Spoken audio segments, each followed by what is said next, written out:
우리가 신앙생활하면서 예수님이 누구신지 예수님에 대해서 바로 아는 것이 얼마나 중요한지 모릅니다. 예수님을 우리가 믿으면서 믿음의 대상이요 경배의 대상인 예수에 대해서 잘 알지 못하면 신앙생활은 성장할 수도 없고 열매를 맺을 수가 없는 거죠. 기도를 하더라도 예수님이 누구신지를 잘 알고 그 주님 앞에 기도하는 사람하고 예수님을 모르면서 기도하는 사람하고는 전혀 다를 거예요. 그 느낌도 틀리고 또한 그 내용도 기도의 내용도 다를 수밖에 없을 겁니다. 그래서 이 이사야서 9장 1절로 7절 보면 이 메시아가 어떤 분이냐, 메시아 그리스도가 어떤 분이냐 하는 것에 대해서 너무나 자세하게 예언되어 있죠. 그래서 1절로 7절까지의 이 메시아에 대한 예언들에 대해서 지난 시간에 우리가 말씀을 나눴습니다. 메시아가 오셔서 주실 복음이 무엇이냐, 이것에 대해서 우리가 많은 부분들에 대해서 말씀을 들었고요. 이제 이 메시아의 구원에 관한 예언을 마치고 난 다음에 이사야 선지자는 바로 이 이스라엘을 심판, 이 교만하고 완악한 이 이스라엘이 이제 하나님의 심판을 받을 것에 대해서 예언을 하고 있습니다. 이제 이 이스라엘을 하나님께서 어떻게 징계할 것이냐, 그 징계에 대한 그 이스라엘의 반응은 어떠한가 하는 부분에 대해서 말씀을 하고 있어요. 여러분, 이 태양빛이 아주 강하게 비춰졌을 때 얼음 위를 태양빛이 강하게 비춰졌을 때 그 얼음은 다 녹게 되잖아요. 그 얼음이 녹게 되고 그 다음에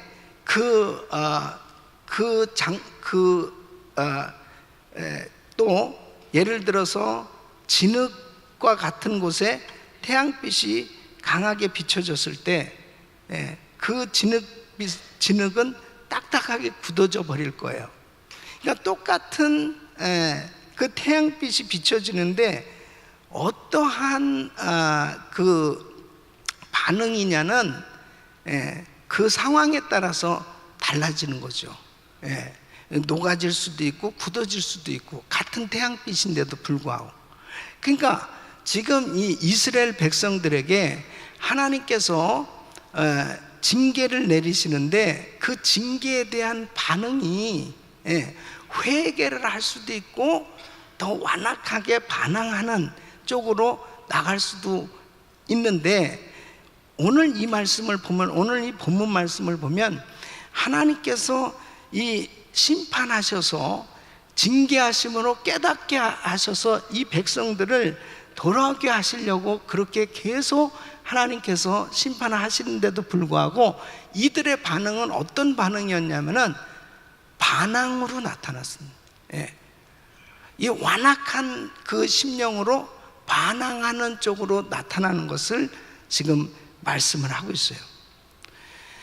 그래서 하나님의 징계에 반항하는 이 이스라엘에 대해서 이 8절로 10절에 이렇게 말씀을 하고 있습니다.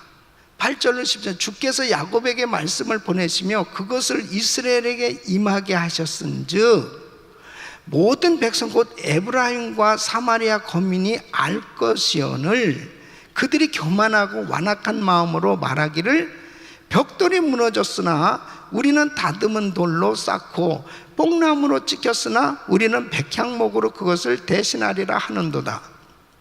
그러니까 하나님께서 징계를 하셨을 때 그 마음을 돌이켜서 회개하는 것이 아니고 오히려 교만하니까 벽돌 무너졌어? 그럼 우리는 뭐 더 다듬은 돌로 그렇게 만들면 되는 거지 뭐. 뽕나무가 이렇게 뽑혀졌어? 찍혀졌어? 그럼 우리는 백향목으로 대신하면 되지. 그러면서 그들의 마음이 조금도 누그러져서 회개하려는 기미가 하나도 없이 오히려 아주 자신만만하다는 거예요. 이가 교만하고 완악한 마음이라고 그렇게 설명을 하고 있습니다. 그러니까 하나님께서 깨닫게 하시기 위해서 징계를 하셨는데 더 반항하는 거예요. 그 반항하는 그 이유가 뭐냐? 교만하기 때문이라는 거죠. 네?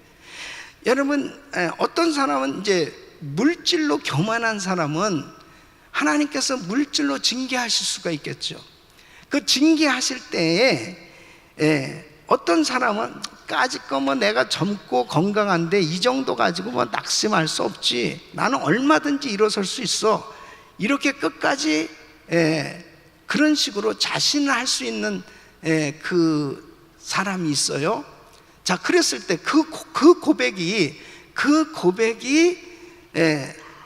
믿음으로 하는 고백이 될 수도 있고, 자기 힘과 자기의 어떤 그 경험을 의지하는 불신앙의 고백이 될 수도 있어요. 똑같은, 내가 뭐 다시 일하면 되지, 다시 일어나면 되지, 다시 할 수 있어, 이렇게 했을 때 그 고백이 하나님께서 지금 물질을 걷어가셨다, 물질로 하나님께서 깨닫게 하시려고 했을 때 그것을 믿음으로 고백할 때는 하나님을 의지하는 쪽으로 나타나는 겁니다. 다시 시작할 수 있어, 내가 낙심하지 않고 다시 시작할 수 있어 하는데, 그 다시 시작할 수 있어가 바로 하나님, 주님의 도우심이 아니면 나는 살 수가 없습니다. 주님이 도와주셔야 됩니다. 그러면 내가 다시 일어날 수 있습니다. 다시 회복될 수 있습니다. 다시 할 수 있습니다. 그러나 다시 할 수 있어 하는데, 까짓거 뭐 다시 할 수 있어 하는데 하나님에게서 멀어지는 사람이 있습니다.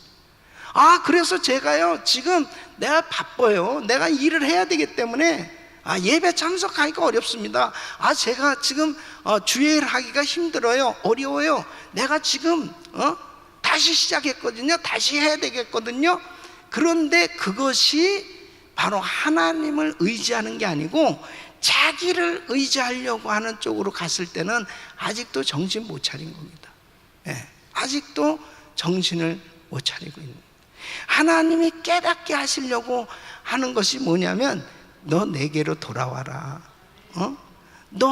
내가 너를 사랑하잖아. 네가 나보다 물질을 더 사랑해. 너 지금 나보다 물질을 더 가까이 하고 있어.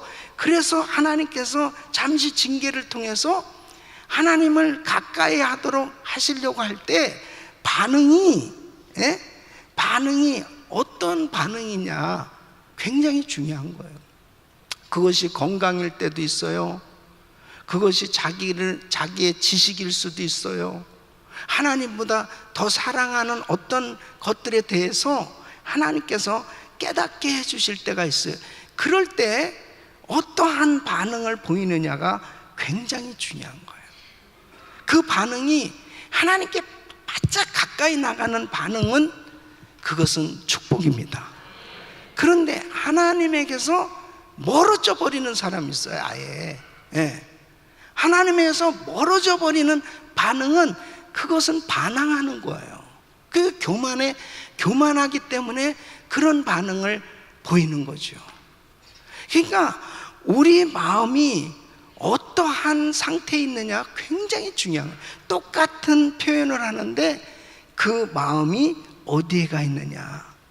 여러분, 아이들을 키울 때 아이들을 사랑하는 부모일수록 아이들에 대해서 교훈하기 위해서 징계를 할 때가 있습니다. 야단을 칠 때가 있잖아요. 그 야단을 칠 때 아이들이 그 부모님의 그 징계를 정말 감사함으로 받아들이는 아이는 오히려 부모님한테 바짝 가까이 하죠. 그런데 그 부모가 아무리 그렇게 야단을 쳐도 오히려 더 반항적으로 나가는 아이들이 있어요.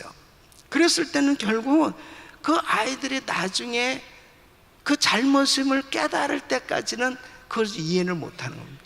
부모의 심정을 이해를 못하는 거예요. 부모가 왜 나만 이렇게 야단치고 매를 들고 왜 이렇게 힘들게 하는가, 그것만 섭섭하게 생각하지 전혀 이해를 못하는 거예요. 그래서 잠언 13장 24절 보면 초다를 참아 못하는 자는 그 자식을 미워함이라 자식을 사랑하는 자는 근실히 징계하느니라 그랬습니다. 그러니까 이 초달한다는 것은 징계하는 거죠. 채찍을 가는 거예요. 그것을 하지 못하면은 그 자식 제대로 교육시킬 수 없다는 겁니다. 그러니까 하나님께서 이스라엘 백성들을 너무나 사랑하시기 때문에 하나님께서 지금 아주 그냥 강력한 분노를 바라고 계세요. 오늘 이 말씀은 사실 어떤 면에서 보면 하나님께서 지금 너무나 화가 나셨어요. 그래서 얼마나 화가 나셨냐면 여호와의 노라는 말이 이 본문에 3번씩이나 나옵니다. 이스라엘 향해서 쉬지 않는 분노, 이것을 지금 폭발하고 계신 거예요. 그러니까 하나님께서 화를 내실 때 빨리 깨닫는 사람이 얼마나 큰 축복이에요. 믿습니까? 근데 그걸 깨닫지 못하는 사람은 결국은 하나님의 그 진노를 하나님께서 거두시질 않아요. 왜? 하나님은 사랑하시니까. 하나님은 사랑하시니까 하나님께서 거두시질 않아요. 제가 그 전에 아주 오래전입니다. 이게 어느 가정을 신방을 하게 됐는데 전도 신방을 갔지요. 근데 이 남자분이 후두암으로 이 목을 뚫었어요. 그래서 말을 못해요. 그냥 숨만 쉬지 말을 못하니까 칠판을 가지고 자기 이야기를 하는 거예요.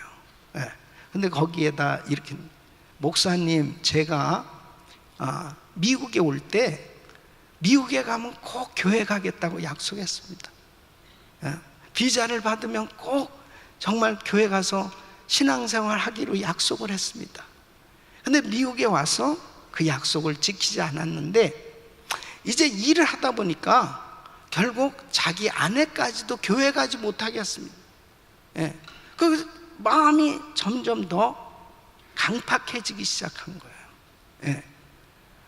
하나님 앞에 그렇게 약속하고 그렇게 작정했었지만 오히려 더 거꾸로 더 마음이 완악해서 자기 아내까지 교회 가는 것까지 방해하고 그리고 못하게 하고 그렇게 살았었습니다 하면서 우는 거예요. 회개합니다. 그래서 우는 거예요.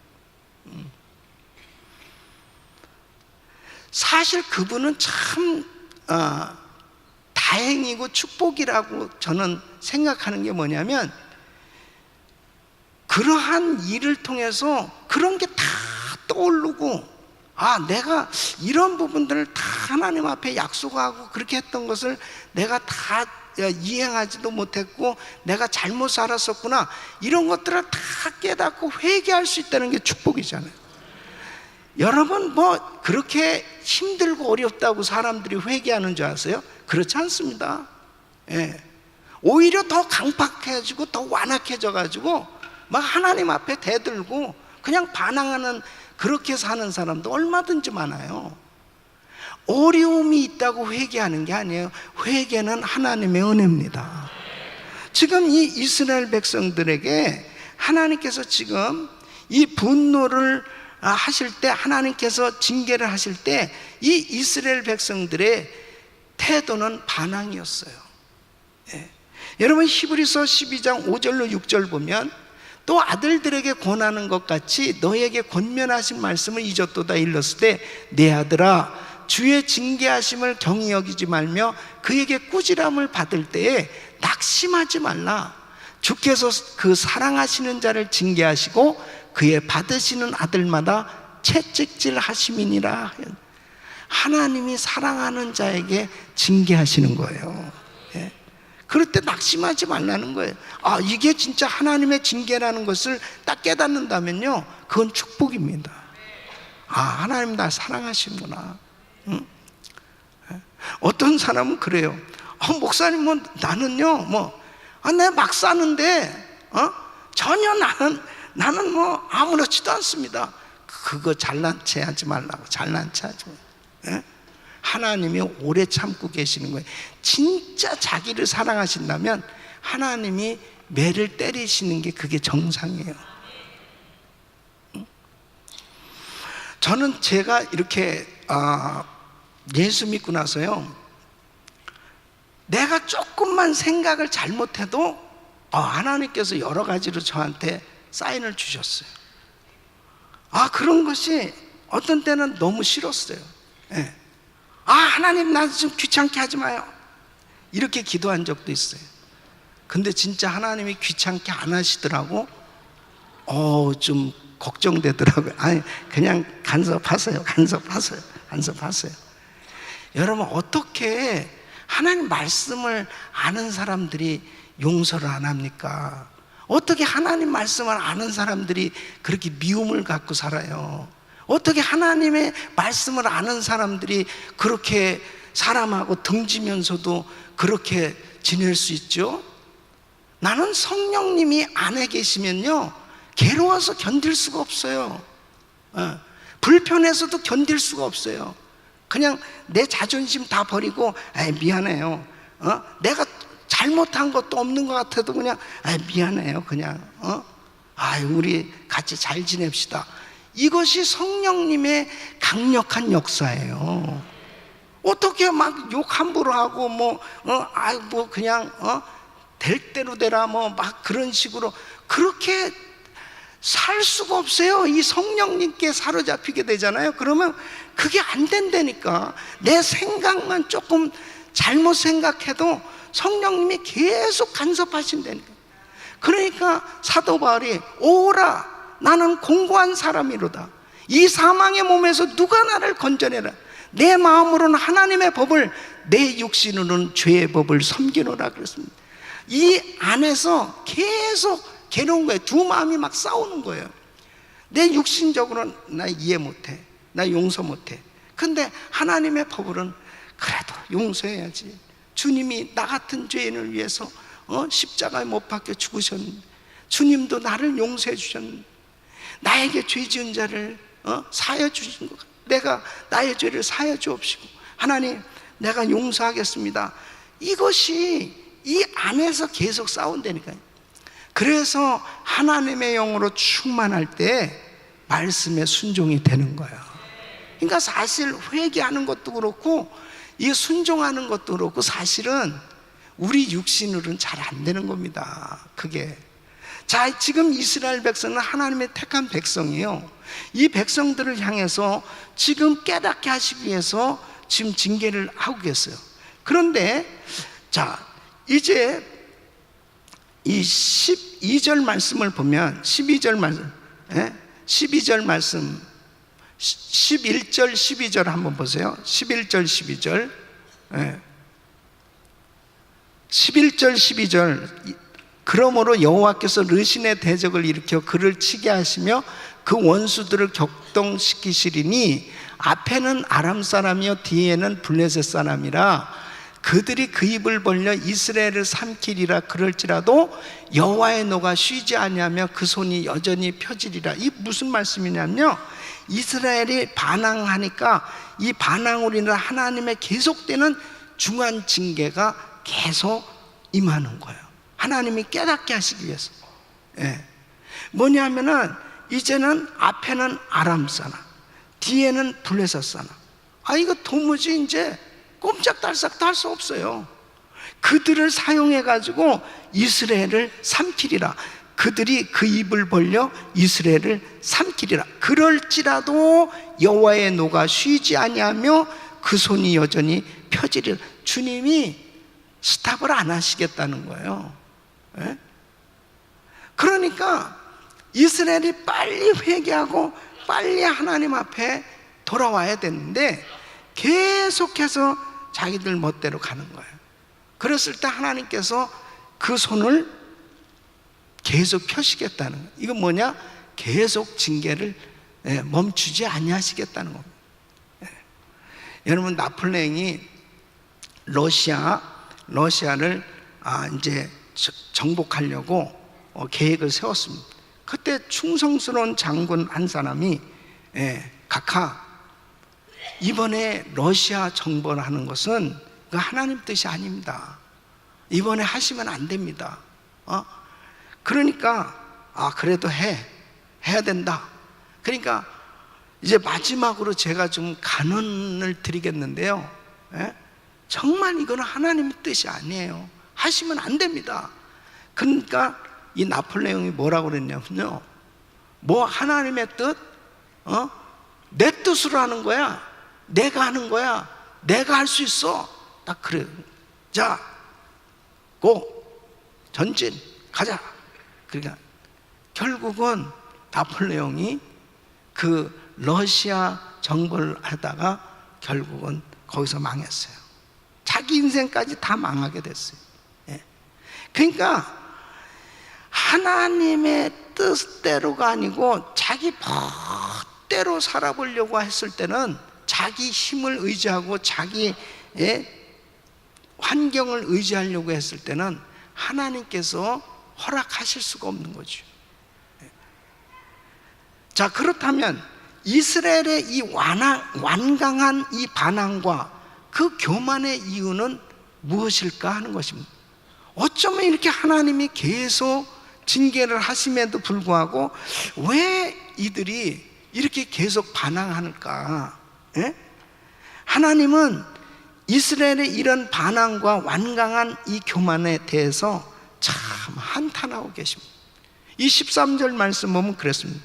이 백성이 오히려 자기들을 치시는 자에게로 돌아오지 아니하며 만군의 여호와를 찾지 아니하도다. 그러니까 아니, 이 정도쯤 되면 하나님, 잘못했습니다.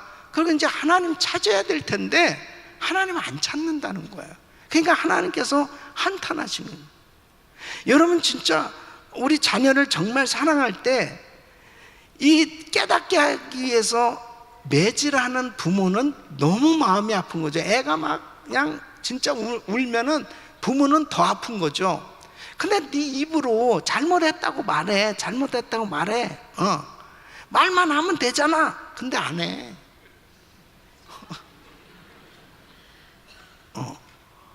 근데 우리 손자도 지금 3살도 안 됐는데 그놈이 지금부터 말을 안 들어. 그 말 안 듣는 것은 누가 가르쳐 주지 않았는데도 다 참 신기해. 쏘리 해, 쏘리. 노. 야, 어떻게 그렇게, 하여튼 원죄를 가지고 태어난 거, 원죄. 그러니까 죄는 가르쳐 주지 않아도 다 잘해요. 그러니까 이 이스라엘 백성들이 이렇게 하나님께서 깨닫게 하려고 그렇게 하는데 이게 하나님께로 안 돌아오는 거예요. 그러니까 하나님이 너무 막 안타까운. 근데 이렇게 된 이유가 있다는 거예요. 이 이유가 뭐냐? 14절로 15절 말씀입니다. 이 14절로 15절 우리 한번 같이 읽어보면 시작. 이러므로 여호와께서 하루 사이에 이스라엘 중에서 머리와 꼬리며 종려가지와 갈대를 끊으시리니, 머리는 곧 장로와 존귀한 자요 꼬리는 곧 거짓말을 가르치는 선지자라 그랬습니다. 그러니까 이 이스라엘 중에 머리와 꼬리며 종려가지와 갈대를 끊으시리니, 여기서 이 머리와 꼬리는 이 장로와 존귀한 자, 또 거짓말을 가르치는 선지자라고 그랬습니다. 이 지도자들의 잘못 때문이라는 겁니다. 그러니까 이렇게 우상 숭배를 고집하고 하나님을 멀리하게 되고 하나님의 선지자를 대적하게 된 이유가, 이 거짓 선지자들이 하나님 이름으로 거짓 예언을 한 거짓 예언. 그 거짓 예언이 뭐예요? 하나님은 우리를 구원하실 거야, 지금 옳은 길로 가고 있는 거야, 인내하고 견디면 하나님이 도우실 거야, 바로 이 거짓 예언을 하고 있는 거예요. 그러니까 에레미야 선지자 같은 사람은 지금 바벨론에 항복해야 됩니다. 그리고 우상 숭배하기 때문에 이렇게 잘못되고 있는 거예요. 그러니까 인기가 없는 거예요, 에레미야. 그 에레미야가 핍박을 엄청나게 당하는, 엄청난 고난을 겪은 거예요.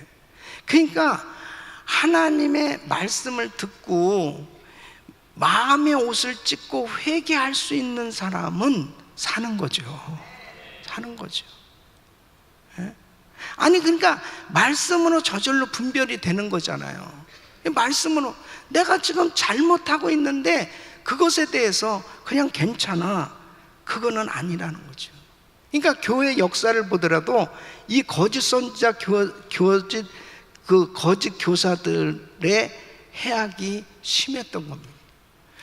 교회 안에 가만히 들어온 이 거짓 교사들이 당시에 있었단 말이에요.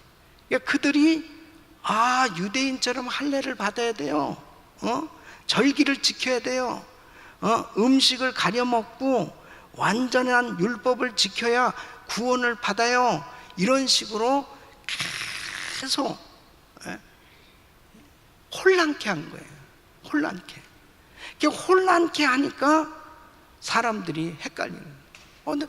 예수 믿으면 구원받는다고 그러는데 그럼 또 할례를 받아야 되나? 그러니까 그런 이단들의 잘못된 가르침 때문에 사람들이 제대로 신앙이 성장할 수 없었어요. 여러분, 오늘날도 하나님의 말씀을 바로 분별해야 승리하는 줄로 믿습니다.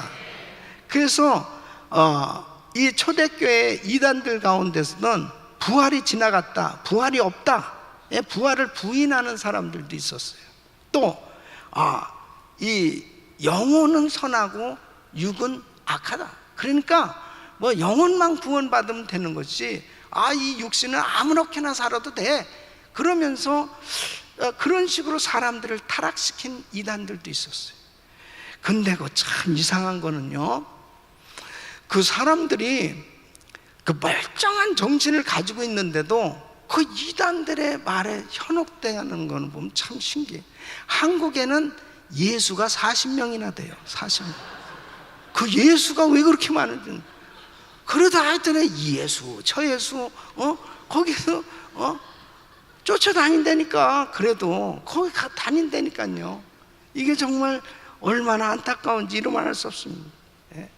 그러니까 이 가톨릭의 그 구원의 잘못된 그 교리들, 또 몰몬, 여호와 증인, 신천지, 이런 가르침이 오늘날도 사람들을 멸망의 길로 이끌고 있는 거예요.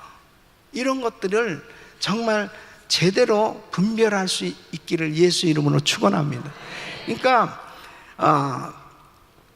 교회에서 이게 목사님이 가르쳐주는 이 분명한 성경 지식과 또 교회에서 하고 있는 성도 양육 과정, 이러한 말씀을 중심으로 해서 교회 안에서 신앙생활이 돼야 건강한 거예요. 믿습니까? 그 건강한 거예요. 이렇게 공부하기도 힘든데 어디를 돌아다닙니까? 어디를? 가가지고 어디다 가가지고 무슨 예언기도 받으러 돌아다니고 무슨 어디서 성경 공부한다고 돌아다니다가 막 헷갈려가지고 그 영락없이 병들어요. 그 병든 사람도 어떻게 되냐면 그 다음부터 이상하게 예배에 안 나오는 거예요. 그리고 이상해지기 시작해요. 점점 말을 안 듣는다니까. 그전에는 목사님이 그렇게 존경스럽고 그렇게 은혜가 되고 말씀을 듣고 막 그렇게 펄펄 뛰고 난리 났었는데 어느 날부터 존경이 안 되는 거예요. 그 다음에 이상하게 멀어지기 시작하는, 그 영적으로 병들기 시작한 다음에 그 다음에는 영락없이 문제가 생겨지죠. 가정에 문제가 생겨지고 그 다음에 신앙에 문제가 생겨지고, 그게 사탄이 쓰는 전략입니다. 그게. 그러니까 항상 하나님의 말씀은 하나님의 교회를 중심으로, 성경 중심으로. 아멘. 근데 지금 이 이스라엘 백성들이 잘못된 이유가 뭐였냐? 거짓 선지자들로 인해서 이렇게 됐다는 거예요. 자, 그 다음에 이스라엘 이 평민들의 죄악과 하나님의 긍휼이 없는 이 심판에 대해서 지금 말씀을 하고 있습니다. 자, 17절 말씀 보면, 이 백성이 각기 설만하며 악을 행하며 입으로 망령되이 말하니, 그러므로 주께서 그 장정을 기뻐 아니하시며 그 고아와 과부를 긍휼히 여기지 아니하시리라. 그럴지라도 여호와의 노가 쉬지 아니하며 그 손이 여전히 펴지리라. 자, 보세요.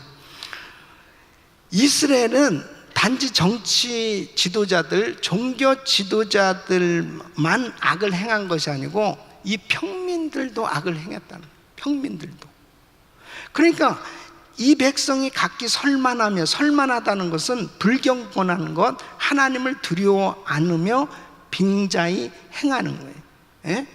그러니까 이 백성들이 이렇게 악을 행하니까 지도자들뿐 아니라 그냥 백성들까지 다 악을 행하니까 하나님께서 사실 가장 약한 자로 고아나 과부 이런 사람들을 하나님이 늘 보살펴 주시고 보호하도록 그렇게 한 그 부류마저도 하나님의 잔인한 심판을 받게 되는 것을 볼 수 있습니다. 그러니까 이 이스라엘은 이제 모든 사람이 다 악을 행하고 있는 거예요. 하나님 보실 때는.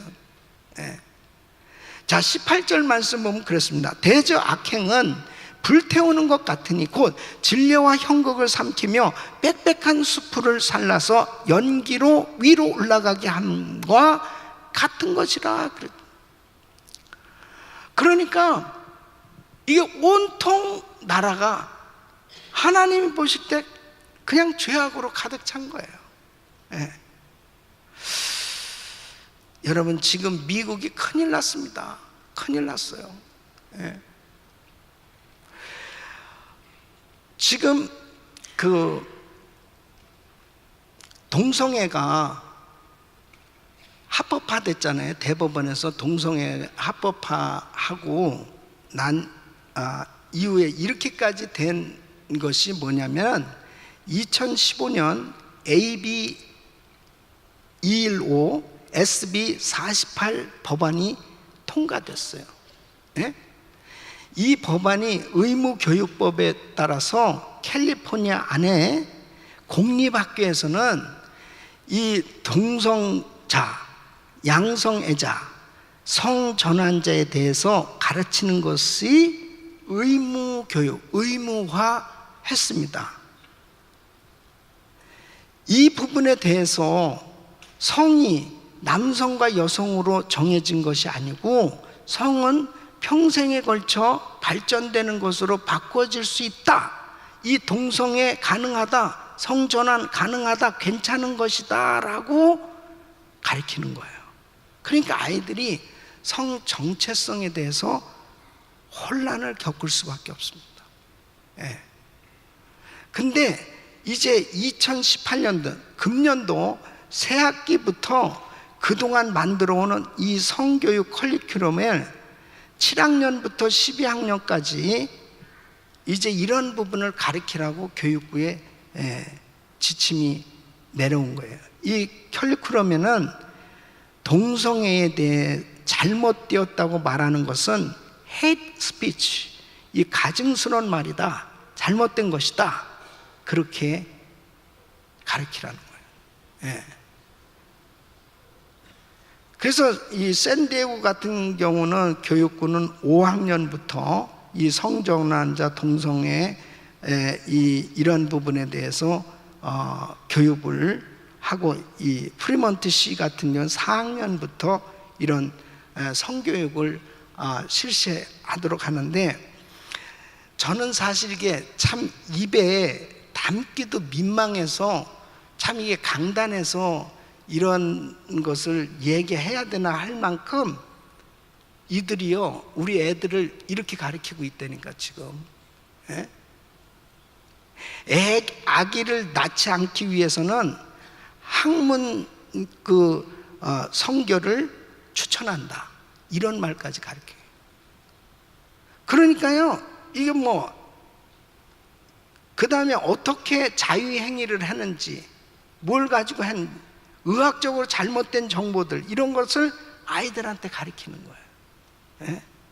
이게 스테이트 법에 의해서 크리스천 스쿨에서도 이런 걸 가르치게 돼 있습니다. 여러분, 이걸 애들 때부터 이렇게 배우니 동성애가 그냥 괜찮은 거예요.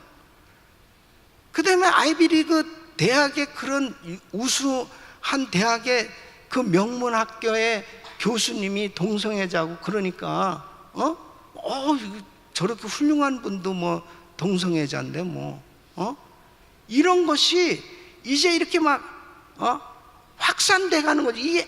이게 4학년 5학년 때부터 이런 거 배우면 어떻게 되겠습니까? 예? 애들이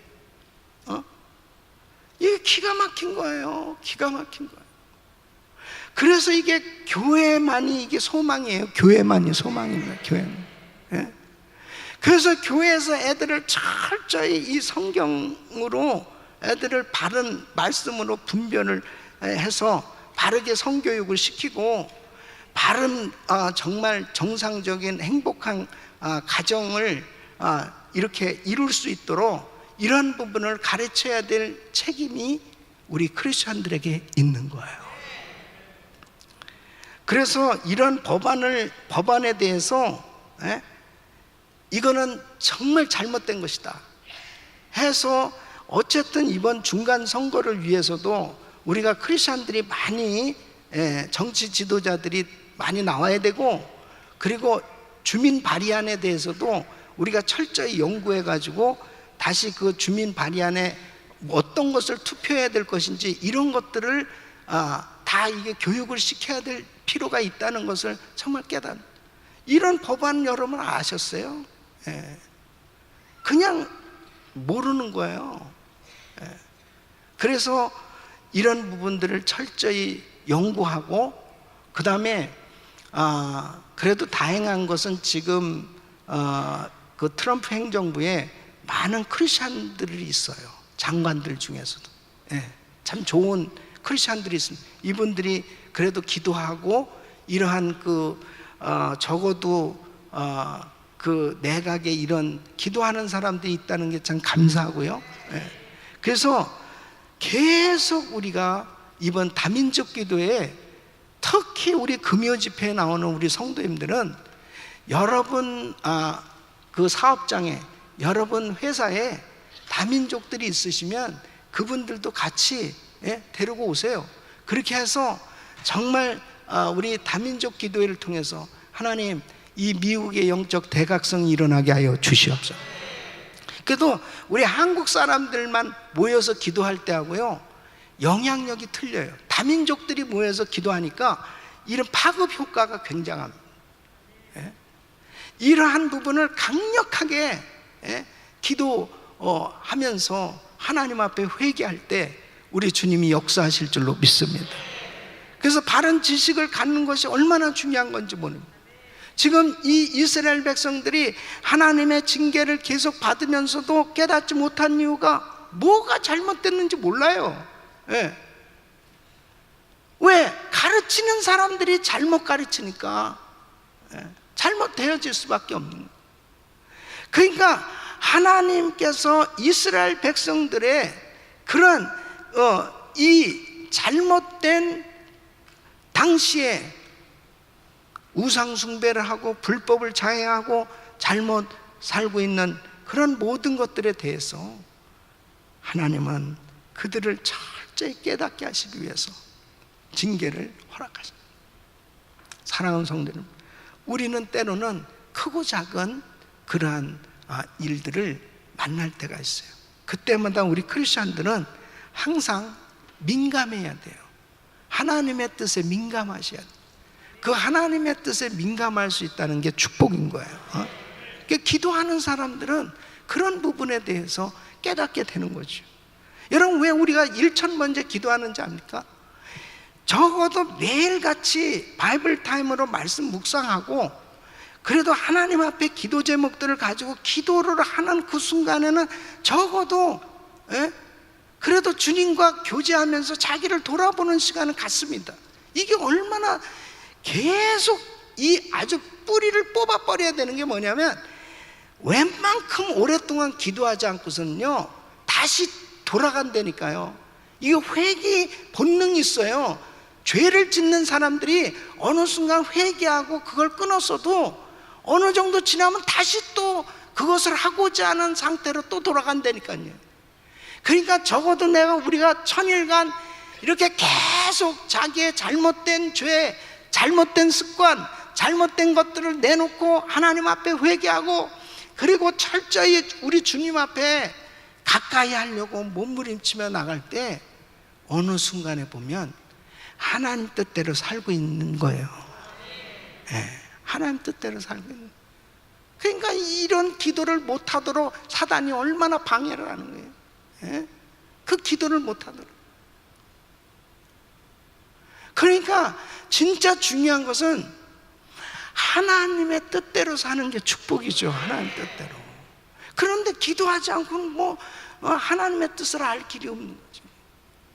그러니까 하나님 앞에 철저히 기도하시는데 어떻게 기도하느냐? 주님, 나를 회개할 수 있게 하여 주시옵소서. 이 회개의 소리가 들려와야 됩니다. 중보할 수 있게 하여 주시옵소서. 복음을 외치게 하여 주시옵소서. 끊임없이 하나님 앞에 간구할 때 우리 주님께서 이 놀라운 은혜를 부어주셔서 주님이 기뻐하는 자리에 세워주실 줄로 믿습니다. 저는 오늘 이 말씀을 준비하면서 다시 한번 모든 것들은 항상 하나님 말씀에 비춰서 우리가 우리 주님 앞에 바르게 세워지는 것이 얼마나 중요한 건지 모르겠어요. 그 바르게 세워졌을 때는 하나님은 항상 우리를 다 회복시켜 주시는 거예요. 그때 치유와 회복의 역사가 일어나는 거죠.